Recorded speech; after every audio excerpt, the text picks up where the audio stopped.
Buenas amigos y amigas de la historia, espero se encuentren muy bien y en este video les voy a hablar de un sultán del Imperio Selyúcida que fue durante su reinado que se obtuvo la mayor extensión, pero que luego de su muerte se empezaría a desintegrar. Me refiero al sultán Malik Shah I, que a mediados de noviembre de 2020 en Turquía empezó una serie o novela llamada Uyanis Buyuk Selçuklu, o en español, Despertar el Gran Selçuk, que habla de su reinado. Jalaluddin nació el 16 de agosto de 1055 en Isfahán, actual Irán. Su padre era el sultán del Imperio Selyúcida, Abd Arslan, y de su madre no hay datos. Jalaluddin era el segundo hijo y tuvo varios hermanos y hermanas. Desde muy niño empezó su educación y, según relatos, Jalaluddin era un muchacho de piel clara, alto, algo voluminoso y muy valiente. Ya en el 1064, a los 9 años, participó en la campaña del Cáucaso y ese mismo año tendría su primera esposa llamada Terken Hatun.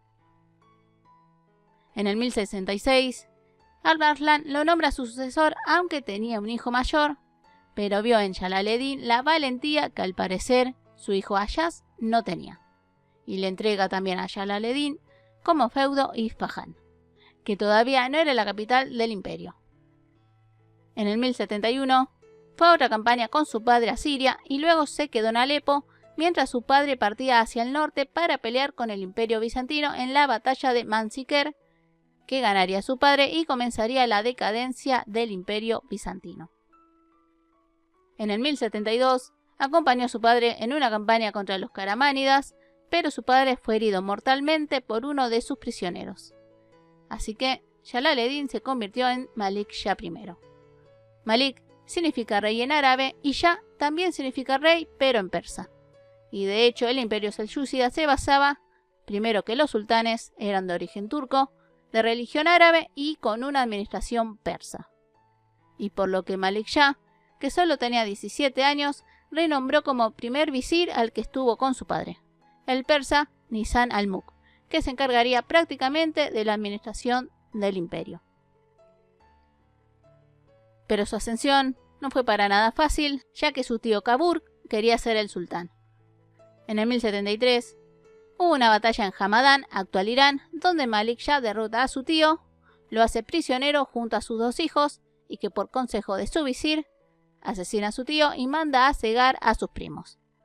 También se rebeló su hermano Takash, que era gobernador de Khorasan, pero terminó siendo hecho prisionero y luego cegado. Durante los 2 primeros años de su reinado, tuvo diferentes batallas, que no solo fueron su tío y su hermano que se rebelaron, sino también los gaznávidas y caramánidas, que terminaron siendo derrotados.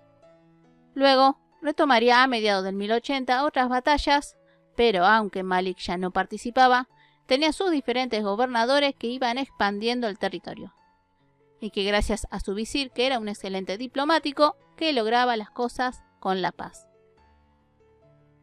Su territorio se expandió cerca del imperio bizantino, Georgia, China y conquistó la Meca y Medina. Y durante su reinado se independiza la zona de Anatolia y se nombra sultán de Rum Suleimán, pero este pierde la batalla y se esconde ayudado por muchas tribus turcas. Pero sus hijos son hechos prisioneros por Malik Shah y nombra a alguien leal a él. Suleimán muere en el 1086 sin poder recuperar su sultanato. Pero Malik Shah no solo se ocupó de extender su territorio. También le gustaba la caza, el arte, la poesía y la ciencia. De hecho, fue mecenas de muchos científicos y en Isfahán mandó a construir un observatorio y en base a los datos tomados, en el 1074 se reestructuró el calendario. Luego de las batallas y conquistadas esas tierras, mandaba a reconstruir todo. Mandó a reconstruir caminos, pozos de agua y carabazares para los comerciantes. También madrazas, palacios, mezquitas y antes de su muerte una mezquita en Bagdad, pero lamentablemente de las obras de Malik Shah no queda nada, aunque sí hay carteles. También cambió la capital del imperio hacia Isfahán. En política interna, el pueblo gozaba de paz y generalmente había tolerancia religiosa, aunque sí se buscaba a los chiitas y poco tiempo después de su ascensión se estaba gestando una organización terrorista antiortodoxa, siendo su líder Hassan Sabah, que pertenecía a los chiitas. A Malik Shah se le conoce 3 esposas. La primera, Terken Hatun, con quien tuvo a Ahmed, a Davud, a Mahmud I y a Mamelek Hatun. Su segunda esposa, llamada Zubaida Hatun, solamente tuvo un hijo llamado Ber Sharuk. Y la otra esposa, Safariya Hatun, con quien tuvo a Mohamed Tapar, a Ahmed Sencer, otro niño que murió pequeño, a Sitara Hatun, Terken Hatun y 2 hijas que no sabemos el nombre. Aparte, Malik Shah tuvo 2 hijas llamadas Ima Hatun y Gauhar Hatun, que no sabemos quiénes son sus madres. De las 3 esposas, la más ambiciosa y que a pesar que Malik Shah nombró como su sucesora a Ber Sharuk, fue Terken Hatun para imponer como sultán a su hijo Mahmud I, ya que sus otros hijos habían muerto. Para el 1090, el poder de su visir era un posible problema para Malik, y de hecho, en el 1092 su visir fue asesinado por un grupo rebelde, pero no se sabe si el sultán estuvo metido en eso. Pero Malik Shah viviría poco tiempo, ya que fue asesinado el 19 de noviembre de 1092 en Bagdad a los 37 años y se supone que estaba cazando y fue envenenado, según unos historiadores, por los seguidores de Hassan Sabah y otros historiadores que fueron los seguidores de su visir. Su primera esposa mandó su cuerpo a Isfahán y fue enterrado junto a su padre Arslan en Mer, actual Turkmenistán. Luego de su muerte, comenzó una guerra civil entre su hermano e hijos que hizo que se desmembrara el imperio selyúcida, y además Europa aprovechó este caos para realizar la primera cruzada.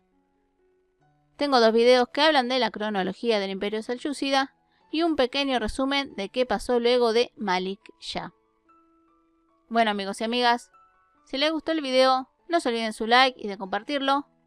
Les mando un muy fuerte abrazo y nos vemos en el próximo. Besos.